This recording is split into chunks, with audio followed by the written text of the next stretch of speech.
You guys know this? Coming off of a persistence of time. I know it because the shirt said POT and my mom made throw it away. It was so I was like, Mom, I spent $35 on this long sleeve and it says persistence of time. Now learn how to read. Get out of my way. Scotty and the boys. How Wig Mosh is that, everybody? Joey Belladonna. Charlie Benante on drums. Frankie Bello on bass. I believe this was this Danny Spitz's last album? Anyways, coming off Persistence of Time, Blood. Oh, where were you at on the Clash of the Titans tour when these dudes were raging on this album? That was second show in a row where I bring up Clash of the Titans. You know why the show was so good? Alice in Chains got booed for 15 minutes. How about that? You ever got to do your job and your crowd yells Slayer for 15 minutes? Only on Denver's top iconic rock. Yes, we do have more stories. Oh, dear God. A California woman who paraded a man wearing a MAGA hat. Now she can't find... Bro, she is missing. That's right. No, she hated that dude because he had the blood in his head to wear that MAGA hat, and she said, you are not going to be in my Starbucks. No. From my virtuous perch, I am going to tell you where to go, old man. Oh, I did something wrong. Now I'm in hiding. That's right.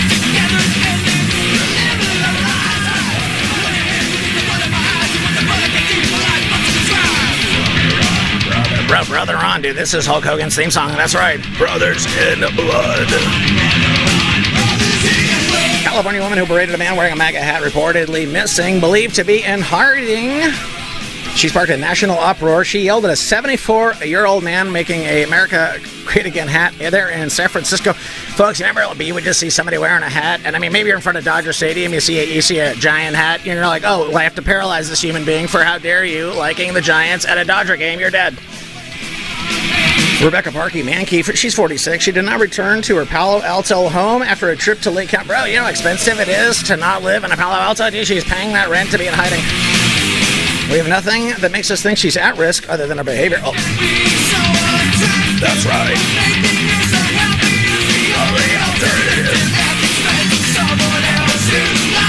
Oh, making her happy at the threat to somebody else's life. It sounds like manipulating human beings so you would not be manipulated.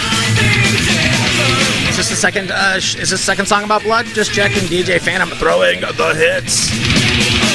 Mankey's friend, Melissa Demian, wrote on Facebook on Friday she had not heard from her in 24 hours. I was like, you know what? How about if you just shut up and you really pay attention to what you can hear? You can probably hear her berating somebody at the next town over. No, she was standing with an MSNBC reporter harassing Robert Mueller. That's right. On the same network where Nadler can go and claim that the Trump Tower meeting, the Trump Tower meeting where the Veloskaya chick met with Glenn Simpson from Fusion's GPS the day before the meeting after she somehow got in the country, after she was barred from being in the country, but some of the Obama administration let her into the country, so now she's let into the country to have a meeting with who? Glenn Simpson from Fusion GPS, so the next day she can have a meeting, the Trump Tower meeting, the famous Trump Tower meeting. Then the next day she meets with John Podesta, and we're just now starting to think that the bullshit in the dossier has been crap the whole time. That's right. The man who identified as Victor told local media outlets that Mankey called him a racist and other names. The woman came over and not only started screaming at me, she turned to the Starbucks audience and said, quote, hey, everybody come here. This guy's a racist. This guy hates brown people. Mankey's social media post sparked a firestorm. Oh my God, street by street, block by block. I was offended. She also received numerous threats online and stepped down from her role as co-chair of the Bayshore Progressive Democrats. Oh, lady, you gotta go. Parker felt strongly she wanted to use her privilege as a white woman to stand up for those who are living in fear. Living in fear, folks, living in fear. The illusion of living in fear.